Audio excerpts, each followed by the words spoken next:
Galatians 5. So I say, let the Holy Spirit guide your lives. Then you won't be doing what your sinful nature craves. The sinful nature wants to do evil, which is just the opposite of what the Spirit wants. So do what the Spirit leads you to do, he says. And the Spirit gives us desires that are opposite of what the spiritual nature desires. These two forces are constantly fighting each other so that you are not free to rule and reign with Christ. So that you are not free. Those are warring against us, trying to keep us from what he says is carrying out your good intentions. That's so good. I don't know what to do. How can I rule and reign with Christ? Do you have any good intentions? Is there any good intentions? Have you thought about helping someone? Have you thought about giving to someone? Has it crossed your mind to go help mend that fence? Have you had any good intentions? Those could be Spirit-led.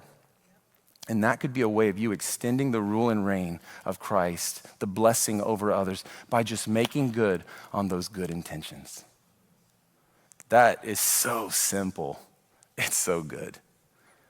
It's so shallow. It's like the kiddie pool, trying to teach a kid about just having good intentions and doing good things when you feel that you should help somebody. And yet it's so deep when you think about the fact that the call that Jesus has for us is to just carry out the good intentions that the Spirit is giving us to do. So it's no wonder he says he wants us to live by and be led by the Spirit of God, to carry out those good intentions we have. And that's how we participate with him, by a ministry of helping others. So how are you inclined to help others? I mean, have you thought about maybe the gift that you have? You might have 2 or 3. Have you thought about how you're typically inclined to help others? It could be that you enjoy giving. It could be that you enjoy being hospitable and inviting them over. You enjoy creating space where they can share what's going on in their lives. There's so many ways that we contribute to people and ways that we could help them. And I think taking a little bit of stock and inventory and how am I inclined to help people, that could be God's gift to me. And that could be a way of me owning that I am participating with God in doing that, and that it's not just menial or disposable. It's practical, and it's helpful, and it's joining Christ in those ordinary ways. Man, oh man, oh man. I got 3 more sermons, guys. I'm going to keep preaching.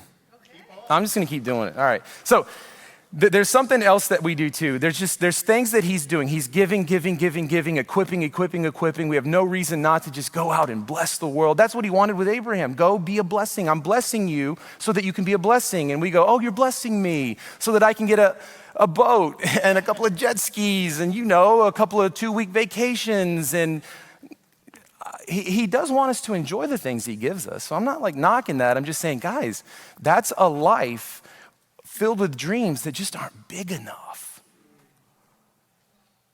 You're settling. Leverage everything you've got and the gifts he's given to bless others. I'm not talking about pretending like you're rich, paying for everybody's meal when you end up broke. I'm talking about living like you've got nothing to lose. Giving and giving and giving of yourself because you have an infinite supply from Jesus, who is now the King, an infinite supply of the love and mercy and grace and all the things you need to help. Man, oh man, that's good.